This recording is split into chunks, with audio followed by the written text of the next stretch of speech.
That's a large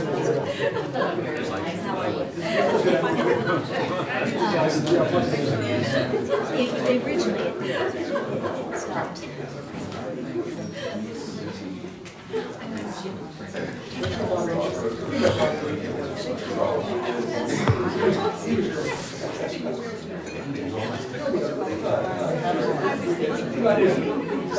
Nothing we can talk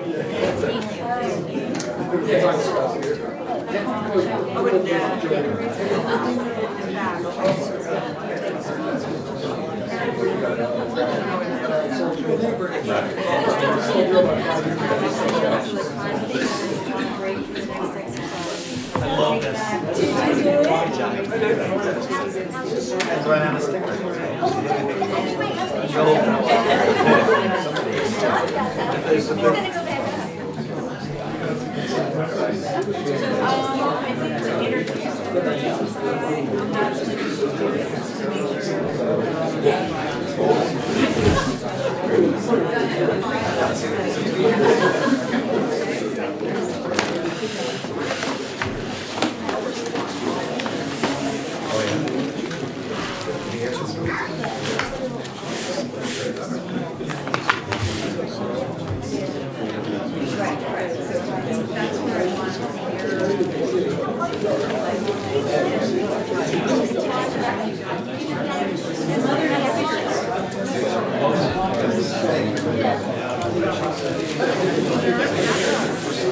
See what they need.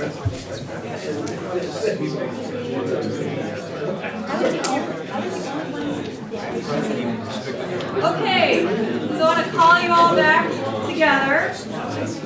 Thank you for putting your stickers up. So Matthew's going to walk through what he's been hearing and what we're seeing, and probably ask you some questions so we understand the whys and wherefores of where you've placed your stickers. And then we'll move on to the next exercise. So Matthew, Great. What are we seeing? What are we seeing? Well, I'm going to start at the left and work my way south across the site. Just as I felt when I drove in here this afternoon, the general impression seems to be this is a pretty unsafe intersection. Is that a correct analysis? Yeah. Okay. A lot of traffic conflicts, it's kind of confusing how to come into the civic center, you can't see cars coming, etc. If you could change it, Yes. do you feel that it's so unsafe it is a priority to change it or address it somehow in the master plan? Yes? Show of hands? Yes. So at least a third of you. Try Okay. walking across it. What's that? Try walking. Oh, no, we have, yes. Yeah, Yes. yeah. We're scared for our lives too. Yes. You don't have the fact that it's a very unusual stop sign where Yes. you're waiting for the coming cars who have the right of way to make Yep. that turn, and most people don't realize it. Yep. So that's the part that makes it unsafe. You're not really showing it on that picture though, Well, and also just, where the stop sign is. yeah, I Yeah. mean, anybody crossing at that stop sign. So you can kind of see on Matthew's analysis up that, yes, that's exactly the type of thing that we've been noting is the offset intersection, the placement of the stop signs, the lack of clarity and visibility makes for a very unsafe intersection. Not to speak of the fact, we live in that first street right there on the left, and the cars come roaring around that corner, and when we try to get out with the car or try to walk across, it's very, very dangerous. Exactly. We noticed the same thing. Okay. We've actually walked the site already with a traffic engineer. We have a traffic engineer on our team, and he's going to be working with us hand in hand. The come up with solutions for that intersection. Okay, moving further south, a lot of dislikes and needs improvements within the existing parking lot. And there's some notes here, and unfortunately I can't quite read them. I'll translate. Thank you, wonderful. I said, that looks like a really clear space to put our centralized town center, because there's room for the library, we own the land, it's far enough from the train. So I just sort of put a circle around that as a potential area for a, sort of all-in-one town center, extending from there to the other buildings. Excellent, excellent comment, very helpful. Okay, moving over to the police department and the admin. The admin is up in here, the police department's down here. A lot of comments, a lot of priorities, a lot of needs improvements. There's also a lot of likes. So let's kind of drill down a bit. What is the likes about? Is it about the architecture? Is it about the services? Is it the post office that's there? Is it anybody who put those lights up kind of want to offer some ideas? I like it convenience. You can park right in front, run in and get a stamp, run right back out, run in and talk to the police department if you need to.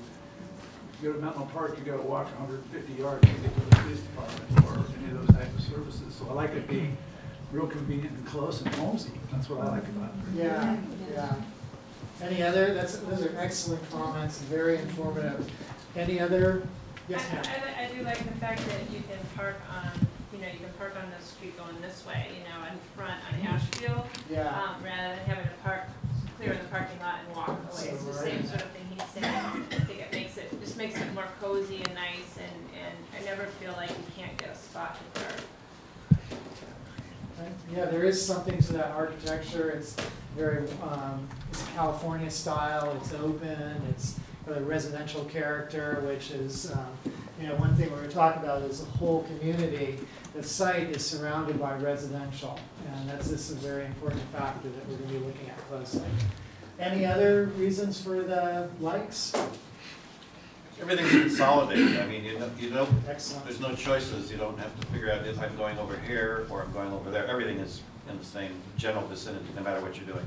Okay, very good. Any other ideas, comments, observations? Okay, great.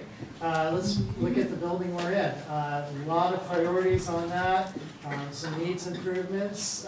There's one dislike. And does someone the author of that dislike, want to talk about it? It seems, yes, sir. I'm surprised I'm the only dislike.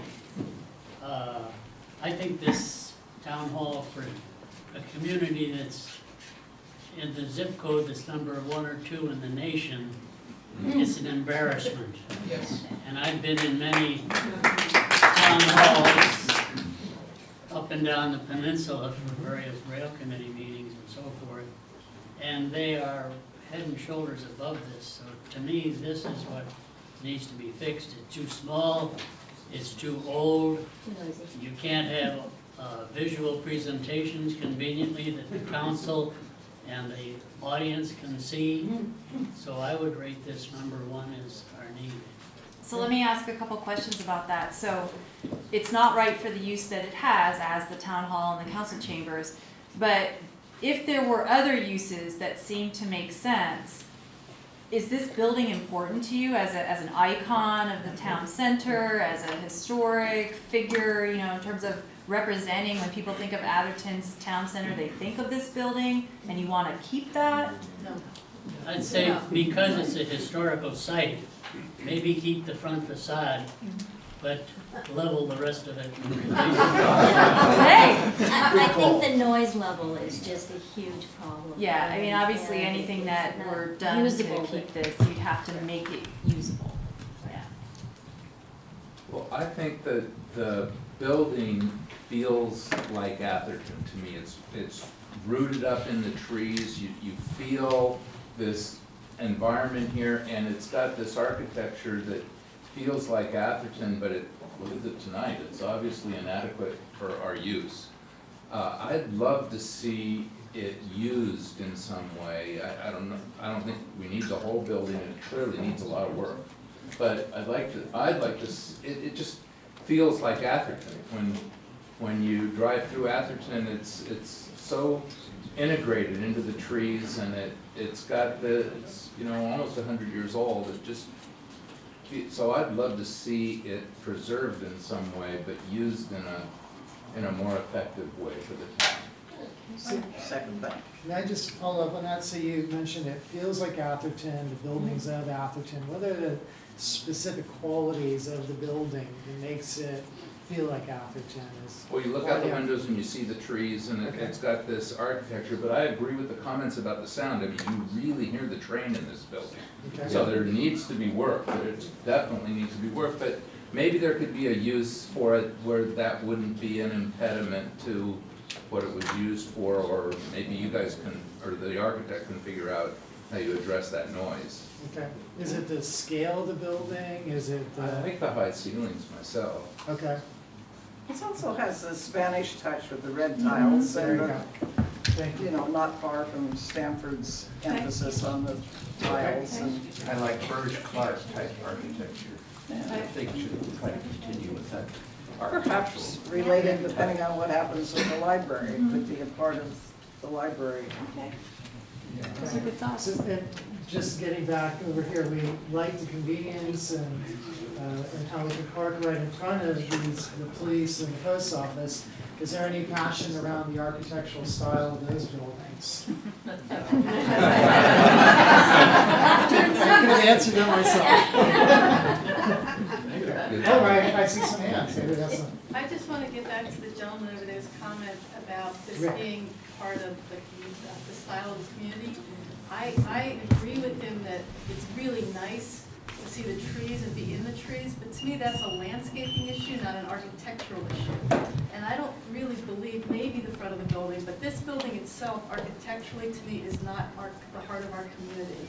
And I don't think, I certainly don't identify this building as the heart of our community. I think of various urns and various trees and various things that are heritage. Whether if this building can be repurposed and you think it's a great building for some reason, great, but I wouldn't handcuff you by keeping this building. Okay. Yes, ma'am.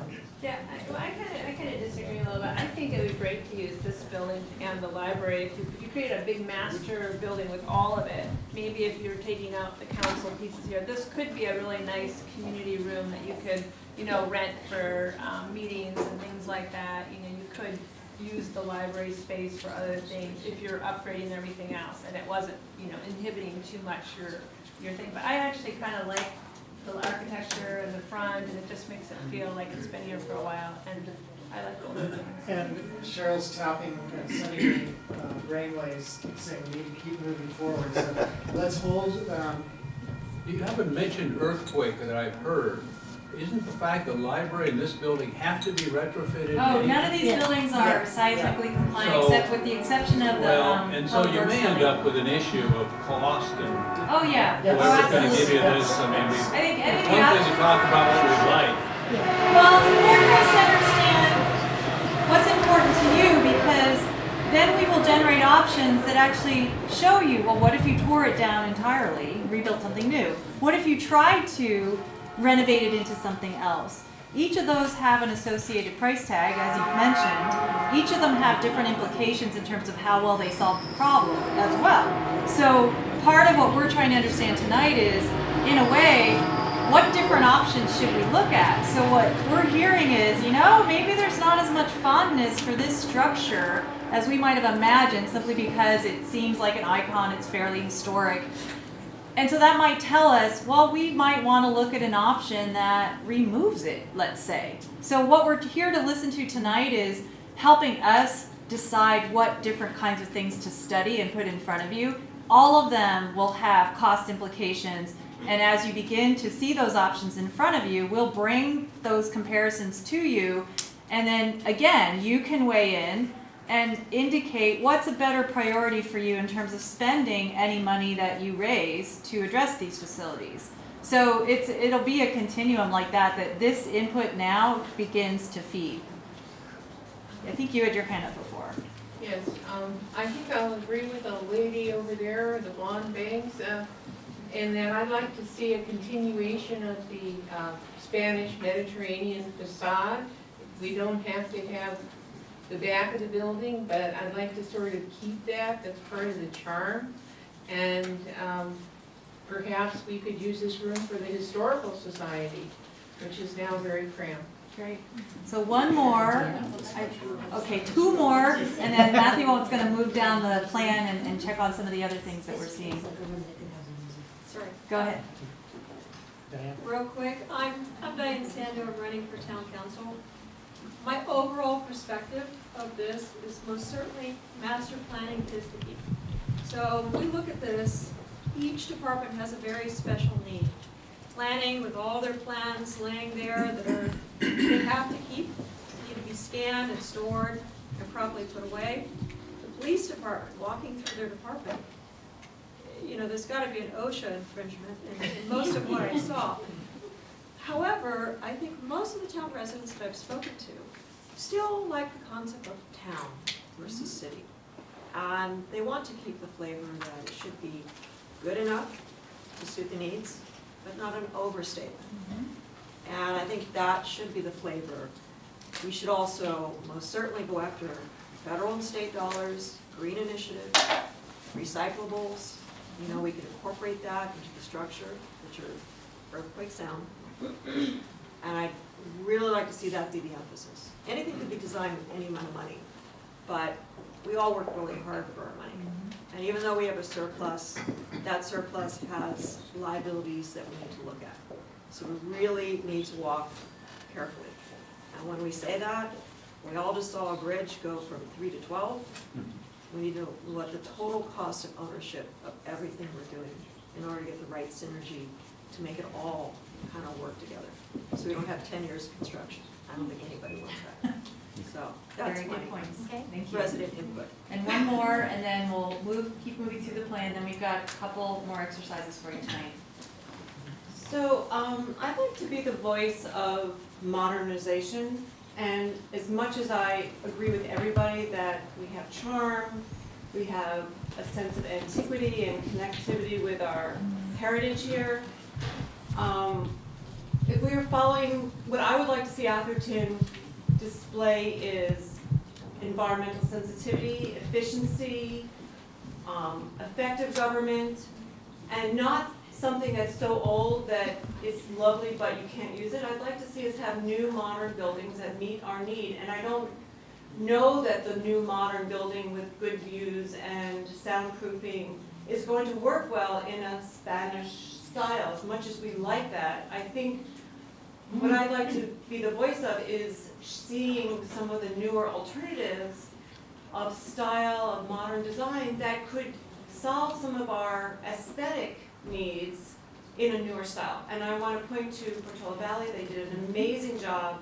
They used green materials. They have low energy costs. They have a recycled wood, and they've done a gorgeous, very classy design. And it's not ultra modern, but it's very contemporary and lovely. And I think we need to look at designs that are different from what we're used to, and maybe having a different sense of what Atherton feels like, because I don't know that I like to have the feeling that in 10 or 20 years my kids are going to say this town is so stodgy, so old, you know, that they don't feel comfortable here. So I like to see modern look too, as options. Great. Let's move over to the library, and I see a whole bunch of likes and priorities, high priorities, priority number 2. And let's kind of, so the likes, are those, is it the use? Is it the actual building? Is it its relationship to the street? Is it its accessibility? Is it there's a garden nearby? Are there some of the activities that occur in the library that we really like? Does anybody want to, any of the people who put the likes on there, want to talk about that? Yes, ma'am. I guess I'm sort of more of a traditionalist, but I think the many memories that so many of us mothers have with our children there, it's always been a very warm, just welcoming environment regardless. I mean, it doesn't mean it doesn't have to be. I could see taking, again, some facade kind of stuff on all of the stuff and the rest of it, just as like they've done in New York with the Chancellery and made it, Helmsley, whatever hotel and all that, you can do something. Or those nice buildings that are down on El Camino now that look so attractive. But I think that environment of warmth and whatever, that was just, whether it's the pillows or whatever, I mean, whatever it was, that just, you know, many of us had wonderful special moments. Yeah, it's probably the one building you felt like you could go into, and, you know, you were there for more than a minute. Yeah. And it wasn't, the city council was never shouting and all sorts of stuff. It was great, they were there being there. It was the place where you could go into, and it was like a living room and kind of just a.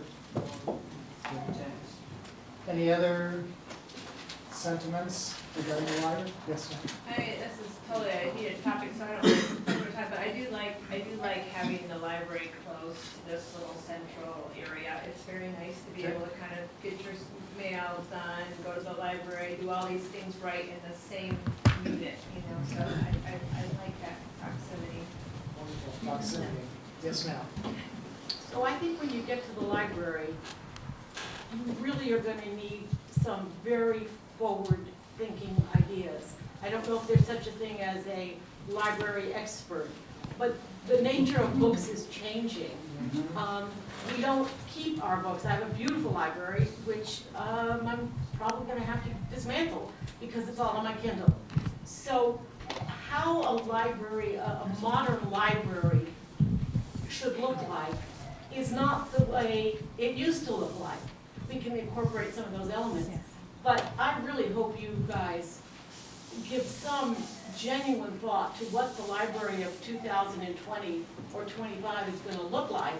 And it isn't going to be a place lined with books. It's probably going to be lots of computers and lots of screens and. Yeah, I can share with you, we've met with the library subcommittee and staff, and they are right on top of all of that, and they shared with us some, I think, really fabulous ideas they have about how their services can transform with new facilities and more things that they can offer that are more in keeping with where we are today and the mix of technology as well as traditional books and volumes. And I think that the library committee and staff together, I know I've shared with us some really exciting vision looking forward to what the library can be, and have given us, you know, kind of their data for their needs. So we're not at the stage to design the building itself, but what we'll be doing is taking that information and making sure that our plan incorporates the amount of space, the location of space, the kinds of quality of space that the library is looking for to meet that mission. So they are, I can tell you, they are right on top of it. So rest assured that you've already got some citizens right here in this room who are all over that. Great, let's just quickly jump across the street. Like everybody agrees that we dislike these fine buildings over here. That's your EOC, so that's your Emergency Operations Center. And that building has all of the infrastructure that the town needs to operate during an emergency.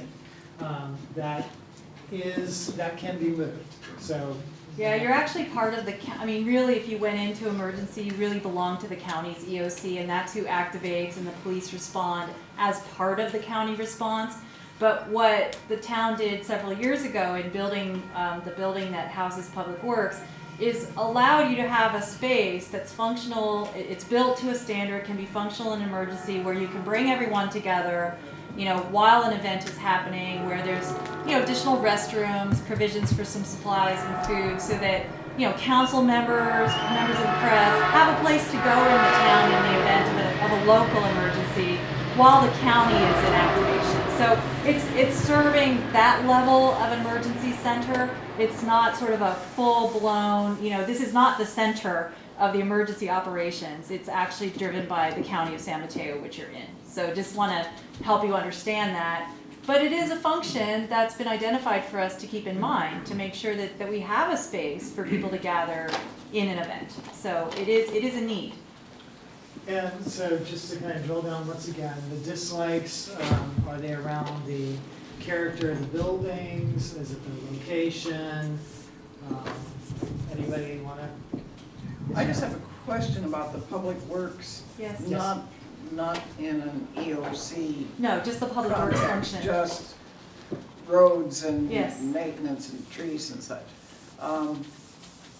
And wondering if they are well represented in this planning, in that I have lived near this civic center for 37 years.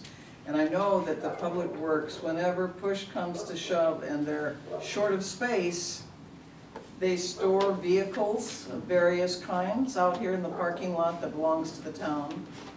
They make it a compost pile, as they're doing now. We have cut trees out there again and huge mountains of chips. They use it like their extra storage unit. Are they involved in They are. recognizing that this Yes. land may no longer? And in fact, part of the information we collected from them is how much yard space do you need, because you are not contained right now, as you've noted. They do not have sufficient yard space over there. It's very clear. So one of the questions I have for you is, nobody really likes this function in their town center where all the people come and gather and do their business. How important is it to you? Do you see it as a function that should be right here in the heart of the town, that we should have the public work operations centralized here in the town? Because we do understand that they could operate out of the park. You know, there's an area, courtyard area in the park. I mean, we've heard that. And so we're testing what's more important, that they're centrally located right here with the rest of the city services, or someplace less obtrusive that's just as easily centralized in terms of getting out on the roads and doing their job. Any What thoughts? Elizabeth was talking about being property short. I mean, what other, taking it out of the park is not gonna be a plus in this Yeah. community, Well, I can exactly. tell I you mean, that. you're still gonna be trading off whatever you do. Has anybody looked at how they're using space themselves? Have they been questioned about whether they Yes. need to Yes. sprawl Yes. as much as they do? Yes. And if so, maybe we need to rent some land or something. I don't know, but Well, I think, you know, those can all be options that we put on the table. What if they weren't here? And I think, you know, for us to hear about tonight is, do any of you feel that it's really important for other conveniences or reasons? I mean, they may feel like they want to be here. We've heard mixed, you know, opinions from the public works staff that it's, on some ways it's nice. It's nice for the management to be able to coordinate directly with building and planning and be right there with the city engineers. But for the actual maintenance duties and the vehicles and the supplies and the, you know, vehicles back and forth, you know, out and about, they don't have to be there to do their job. I just have a little thing about the vehicles, because as you see, it's right across from the library. And often I'm walking my dog just at the time when the guys are coming off duty. So you've got the kids going into the library, you've got the trains whizzing by there at 4 o'clock, and you've got all these big trucks coming along that little road, and it's horrible. And I really, the danger of having those giant mounds of chips, and, I mean, every time I walk out there and I see that, I just hope nobody's smoking within 100 feet, you know, it's just terrible. And they had some really smelly tar things there for about 4 or 5 months last year, wasn't it? I mean, and not only town trucks, but contractors' trucks. So there's contractors' cars there now. I don't really want to get into that, but the big trucks that are paving the roads and all that is also right there. So We could isolate them a little bit and get them closer to Fair Oaks, you know, as one of our options to keep them contained. But what I'm hearing is a little bit of, maybe it's not such a compatible use with where you want pedestrians circulating through your town center, and maybe that just isn't an ideal use to have co-located with people coming to the library or. Yeah, but can I speak up in favor? Yeah, can I speak up in Yes, favor of please. having it to the park? I mean, you're gonna have all that traffic And I going just threw through that the out, I don't know park. where it would go. Yeah. Hurting the trees, and there's Yeah, we kids were over there, suggested- pretty kids over there, you know, preschool kids. I mean, the alternative is not the park. Okay, No, no, I that mean, it is not. duly noted. Great. I'm assuming that that property will be used for some of these civic center buildings we're talking about. Quite. So I'm just wondering. Certainly, whether or we'd not- love to have at it and have that in the mix, so Yeah. the more space that we can work with, the better. No way. That's the town center, it's the only part of Atherton that a lot of people see because they use Fair Yeah. Oaks Lane to get from 280 to And- 101. And a lot of people will continue to see your courtyard if we need to locate it in this town center. So that's one of the things we're challenging tonight, is make sure we really understand how you feel about it.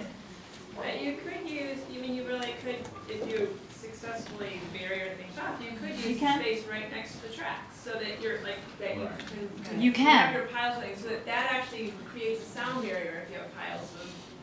You can, and that would do that. Are there any other comments?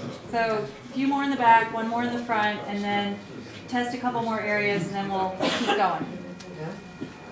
Well, when the public, works, they built this, really pretty good building a number of years ago. It's really close to the tracks. You look at the tracks as being infrastructure.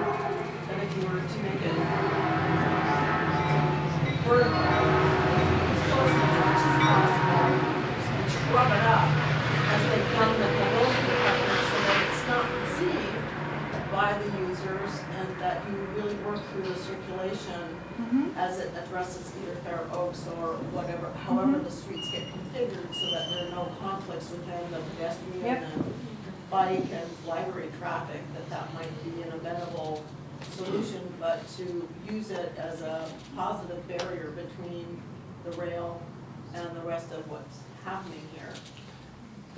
Those are excellent suggestions, and that's exactly what we're going to focus on. The next exercise is actually planning it Yeah. out, this town center. So if there's, why don't we save all those wonderful thoughts for that exercise, and just any more quick ones on the lights, the sites. Just, I agree with the last two speakers about Fabulous. the vertical line, and Wonderful. I think that it is prudent, however, to have an emergency operations center Absolutely. near where the communication centers will be in case of a strong negative event. So I'm thinking that perhaps the public works sprawl could be cut down, and we can use part of it for the Absolutely.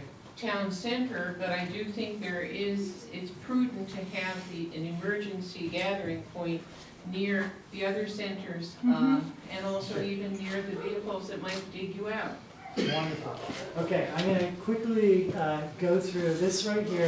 This is where site planners and architects start when we start designing a site like this. And this is our opportunities and constraints diagram. And it's very rewarding to look at this because of what your feedback was and realize that we're pretty close to a lot of our observations and comments. Key things, we looked at all the intersections, those big purple dashed circles right there, and just like you, we identified those as having multiple conflicts between pedestrians, vehicles, trucks, and wayfinding issues. You don't know where to walk. There's not safe sidewalks, there's not, you have to walk out in the road some places, and other places it's very confusing as to where you go. The next thing we looked at was the circulation. That's these orange lines right through here. And as you can see, it's kind of, you jog around and you have to go in and out and through here. Just like you, we observed this as having a lot of conflicts, a lot of issues. Down at this end, same thing. You have to kind of twist and turn to get through here. And it's also, when you're in a vehicle, in terms of wayfinding, it's not really clear where you go and where the town center is, or even that you have these little symbols right here, you have gateways. You do have these wonderful gateways down by the train station. We understand that these have some historic value or some sentimental value. We'll definitely be looking at preserving those, but this does start to give you a sense of entry as you come into the site. The other thing we noticed was, just like you, this large expanse of asphalt and paving. There's a lot of opportunities there. It's open. You're not going to, you see there's not a lot of green in through there, so we're not going to impact a lot of trees if we start to propose infrastructure in there, buildings. The other thing we, just like you, couldn't fail to notice it, the trains. They're a visual impact, they're sound impact, and the other thing about them is they're episodic. So it's not like a freeway where you always hear that humming sound. You know, they stop and then they go, and it's kind of, that has a certain impact on people and how they feel in the space.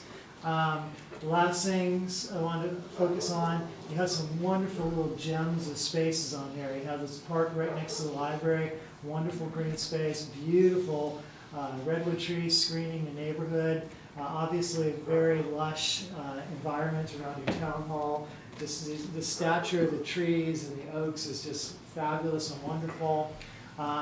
And then over here, there's another little kind of green space, an opportunity right there. What's wonderful about these green spaces too is they provide buffering for the neighbors nearby. And this is, I think it's one thing that's unique about your town center is that it's surrounded by residences. And that's something we'll be very sensitive in our proposals, buffering them, buffering the trains, and also whatever we propose, fitting in with that residential character of the area. And that's, you know, basically it. Town center, the existing town buildings are right through there. Any other comments or? Well, one observation about the site is it's a group of separate buildings, mostly single-use buildings, spread out across the area. And they're all essentially one floor, or maybe 100% one floor. So we don't take advantage of opportunities to cluster, and we don't take advantage of having multiple floors, which could be subterranean, if we're worried about the neighbors, to decrease the size of the footprint. What's the sentiment in general if we went to say no more than 2 stories? You know, how would you all feel about seeing any 2-story structures in this area? Is that something that's, you know, really makes you uncomfortable? Or do you feel that there could be possible options that would work at 2 stories to tighten the footprint? Thoughts? I think that should remain on the table. Okay. Depends on the. General agreement with that? setback. Yeah. Okay, excellent. I don't understand why you want to tighten the footprint when there's lots of open area there, the concrete over there.